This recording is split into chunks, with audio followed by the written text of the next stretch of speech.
నిజామాబాద్ జిల్లా బోధన్ పట్టణంలోని టీటీడీ కళ్యాణ మండపంలో బుధవారం స్థానిక ఎమ్మెల్యే సుదర్శన్ రెడ్డి ఆధ్వర్యంలో 120 మంది లబ్ధిదారులకు కళ్యాణ లక్ష్మి షాదీ ముబారక్ చెక్కులను పంపిణీ చేశారు.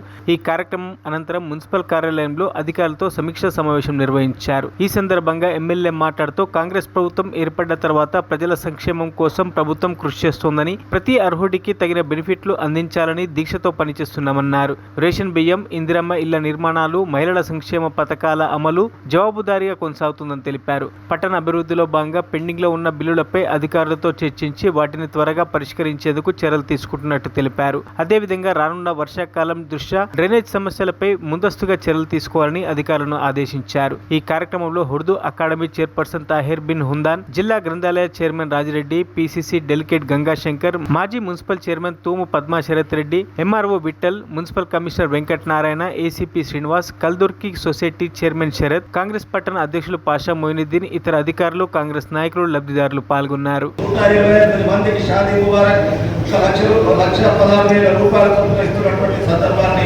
గుర్తు చేస్తూ ఇలాంటి ప్రభుత్వం ఇందిరమ్మ ఇల్లు, ఇటు షాదీ ముబారక్, అనేక సంక్షేమ ఫలాలు మీకు అందిస్తున్నటువంటి తరుణంలో మా కాంగ్రెస్ పార్టీ నాయకులు బోధన్ నగరానికి సంబంధించి, బోధన్ నియోజకవర్గానికి సంబంధించినటువంటి అందరు ఇక్కడ ఉన్నారు.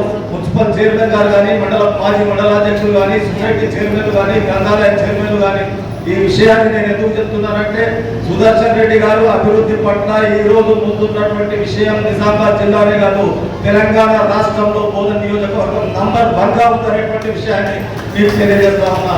करता हूं जो आदमी अपने लिए काम करता, अल्लाह ताला से दुआ करना कि ऐसे आदमी को हिम्मत दे, हम उनके साथ रहे, कांग्रेस पार्टी के हक में हम सब काम करें।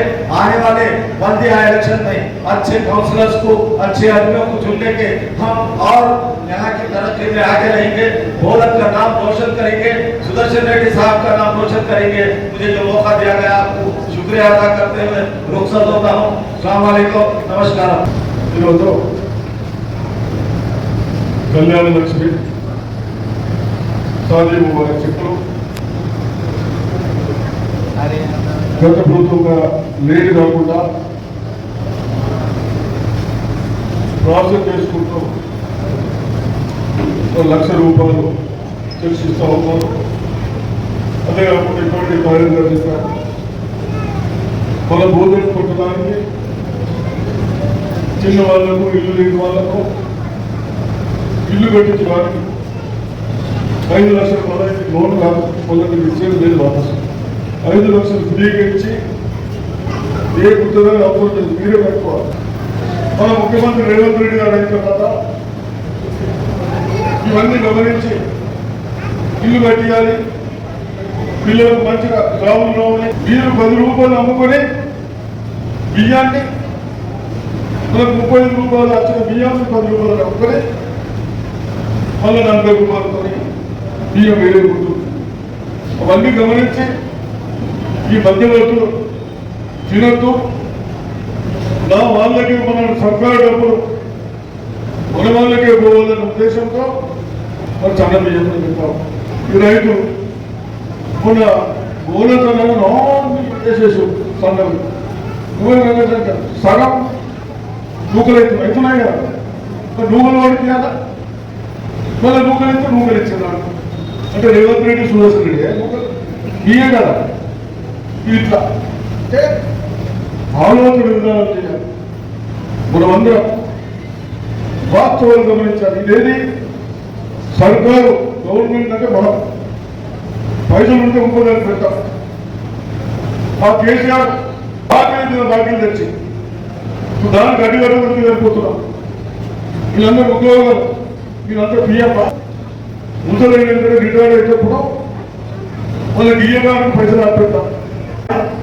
ఇట్లా ఏది కట్టుకోకుండా ఇప్పుడు వాళ్ళకి ఇయ్యాలి కదా పాపం, వాళ్ళందరూ ఉద్యోగాలు కదా. ఇవన్నీ ఇయ్యకందుకే చాలా ఇబ్బంది అవుతాం. ఇవన్నీ చేస్తూ మీరందరూ కూడా మున్సిపల్లో కూడా దయచేసి ఫ్లెక్సులు కట్టండి. మున్సిపల్ కానీ పంచాయతీలు కానీ ఫ్లెక్సులు కట్టండి, రేట్లు తీపిద్దాం, రోడ్డు వేయించుకుందాం. ఉన్నగాడికి ఇక్కడ కూడా ఇక్కడ ముందర అవన్నీ చేయమని చెప్పినా, అప్పుడు 10 రోజులు అన్ని డ్రైన్స్ పెట్టి మిషన్లు పెట్టి తీసేద్దాం. మీకు ఎక్కడ కూడా నీళ్ళు ఇళ్ళలో రాకుండా మళ్ళీ దోమలు రాకుండా చేద్దాం. ఇవన్నీ చేద్దాం. मेरे एक ही म्यूनसिपल इलेक्शन आता, पंचायत इलेक्शन आता, उसमें अच्छा लोग चलो मेहरबानी करके 500 వెయ్యి తీసుకుంటే ఏమంటాడు కొట్టదా लाओ और बिल्लू को पंचायत म्यूनसिपल जाते ना पूछता हूँ अगर तुम सिर्फ 500 अगर नहीं पूछे तो उसको खार पकड़ के काम दे सकते अगर కదా వాళ్ళు 500 అడగకుండా తీసుకుంటే చెవు పెట్టుకొని చెబుతాం చెప్పారు కదా తప్పనిసరిగా మీరందరూ మళ్ళీ మున్సిపాలిటీ కొట్టున్నా ఒక 10 చెక్కులు ఇస్తాం. 10 చెక్కులు ఇచ్చిన తర్వాత చైర్మన్ ఉంటారు, చెక్కులు వస్తారు.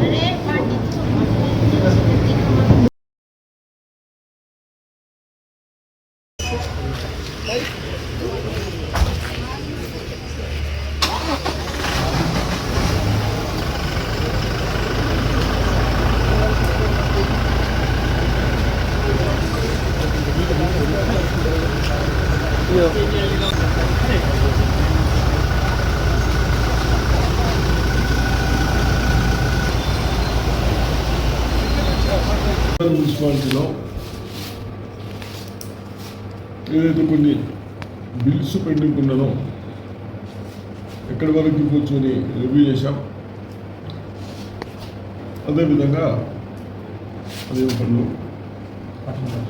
పట్టణ ప్రాజెక్టుని ఎక్కడైతే డబ్బులు వచ్చినా ఇస్తూ బ్యాలెన్స్ మనకు డబ్బులు రాగానే రిలీజ్ చేయమని చెప్పడం జరిగింది. అదేవిధంగా వేరే వర్క్స్ చేసిన వాటికి బహుశా నియర్లీ 4 to 5 crores ఏమో ఉంటుంది. అవి కూడా పర్మిషన్ తీసుకొని కలెక్టర్, జాయింట్ కలెక్టర్ పర్మిషన్ తీసుకొని క్లియర్ చేయమని చెప్పడం జరిగింది. అన్నిటికంటే ముఖ్యంగా బోధనలో ఎక్స్పెండిచర్ 50 లక్షలు ఉంది, ఖర్చులు మన ఇన్కమ్ 25 lakhs. ఎందుకు వస్తూ ఉంది, ఎక్కడ తగ్గించవచ్చు, ఎక్కడ మనం కలెక్షన్ కూడా 25 కాకుండా ఇంకెక్కడ పెంచుకోవచ్చు విధానాలు. అదే కాకుండా కొన్ని బిల్డింగ్స్ కూడా కట్టిండ్రు, 3 floors పర్మిషన్ ఇస్తే 5 floors కట్టారు. దానికి కూడా బ్యాలెన్స్ ఏం చేస్తే బాగుంటుందని అన్ని సర్వే చేసి రిపోర్ట్ ఇవ్వమని చెప్పడం జరిగింది. దాన్ని రెగ్యులేషన్ చేద్దాం, దాన్ని నామ్స్ బట్టి చేసుకుందాం. అదేవిధంగా బహుశా 2 daysలో డ్రైన్స్ కూడా అన్ని క్లీన్ చేసి మొన్న లాస్ట్ ఇయర్ చేసినట్టు క్లీన్ చేసి ఎక్కడ కూడా ఓవర్ఫ్లో కాకుండా చూడమని చెప్పడం జరిగింది. ఇవన్నీ రేపు వర్షాకాలం ప్రజలకు ఇబ్బంది కాకుండా, దోమలు రాకుండా తప్పనిసరిగా పనిచేయాలని అధికారులకు చెప్పింది. అదేవిధంగా ఎక్కడైతే పాత ఇళ్ళు కూడా ఉండే, గతంలో నేను ఉన్నప్పుడు కొన్ని పర్మిషన్ ఇచ్చినాం, అవి కూడా ఎన్ని ఉన్నాయి, ఇంకా కొన్ని అప్లికేషన్స్ వచ్చినాయి. అప్లికేషన్స్ వస్తే తహసీల్దార్కి అడిగి ఆ ల్యాండ్ ఎవరి పేరు మీద గవర్నమెంట్దా ఆయనదా డాక్యుమెంట్స్ చూసిన తర్వాత మీకు వచ్చిన తర్వాత దాన్ని ఏం చేయాలో కూర్చొని ఫైనల్ చేయాలని డిస్కషన్ చేసుకోవడం జరిగింది. మరిన్ని అప్డేట్స్ కోసం మా ఛానల్ని సబ్స్క్రైబ్ చేయండి.